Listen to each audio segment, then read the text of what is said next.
வணக்கம் மக்களே, இது உங்கள் தென்றல் புக். இன்றைக்கி நம்ம தென்றல் புக்கில் பூண்டு மிளகு குழம்பு ரெசிபி தாங்க பார்க்க போகிறோம். வாங்க பார்க்கலாம்.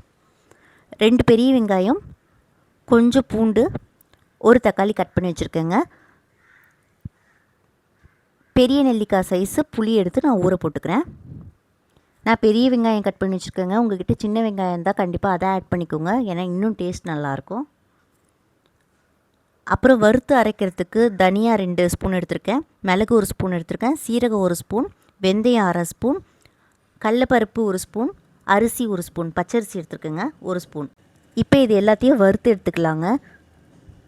கடாய் சூடான பிறகு இதை போட்டு வறுத்துக்கோங்க. இது நல்லா பொரிஞ்சு வரும். எண்ணெய் எதுவும் ஊற்றாமல் வறுத்து எடுத்துக்கோங்க.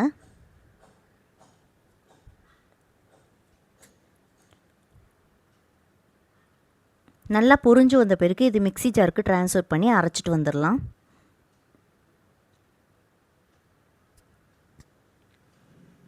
அடுத்ததான் நம்ம குழம்பு செய்ய ஆரம்பிக்கலாங்க. கடாய் வச்சு கடாய் சூடான பிறகு நல்லெண்ணெய் தாராளமாக ஆட் பண்ணிக்கலாங்க. இந்த ரெசிபிக்கு நல்லெண்ணெய் அதிகமாக ஆட் பண்ணணும்.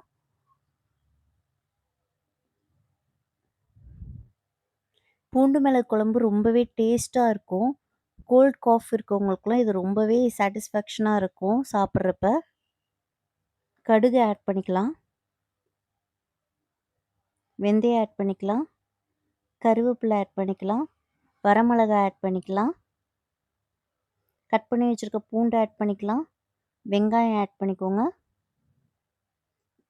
இப்போ இதை நல்லா வதக்கிக்கோங்க நல்லெண்ணெயில். எல்லாம் சேர்ந்து நல்லா வதங்கட்டும்.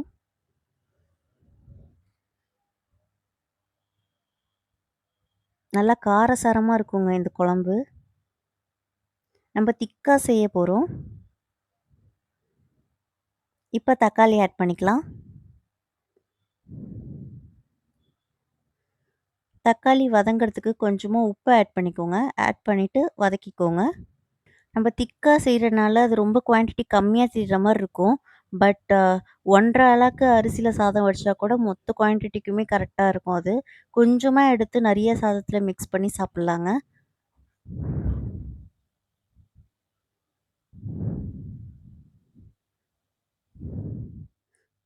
தனி மிளகாத்தூள் 2 ஸ்பூன் ஆட் பண்ணிக்கிறேன். காரத்துக்கு அவங்கவுங்க காரத்துக்கு ஏற்ற மாதிரி ஆட் பண்ணிக்கோங்க. மஞ்சத்தூள் கொஞ்சம் ஆட் பண்ணிக்கலாம். எல்லாம் சேர்த்து நல்லா வதக்கி விட்டுக்கோங்க. நல்லா வதங்கின பிறகு நம்ம புளி கரைச்சி வச்சுருக்கோம் இல்லையா, அதை உள்ளே ஆட் பண்ணிடலாம்.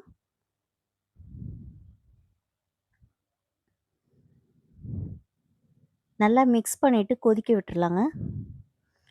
இப்போ நம்ம அரைச்சி வச்சுருக்கோம் இல்லையா, அந்த பொடியை ஆட் பண்ணிடலாம்.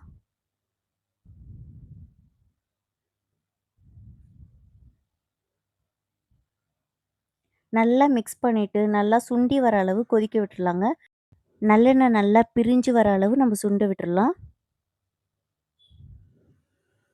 அப்போ தாங்க டேஸ்ட் ரொம்ப நல்லாயிருக்கும். நல்லா சுண்டிடுச்சுங்க.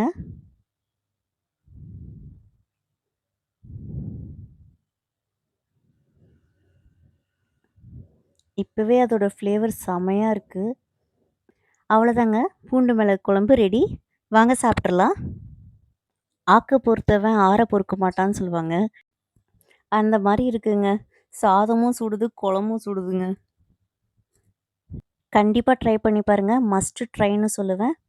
சாப்பிட்றலாம். செம்மையாக இருக்குங்க. ட்ரை பண்ணி பாருங்கள். பாய்.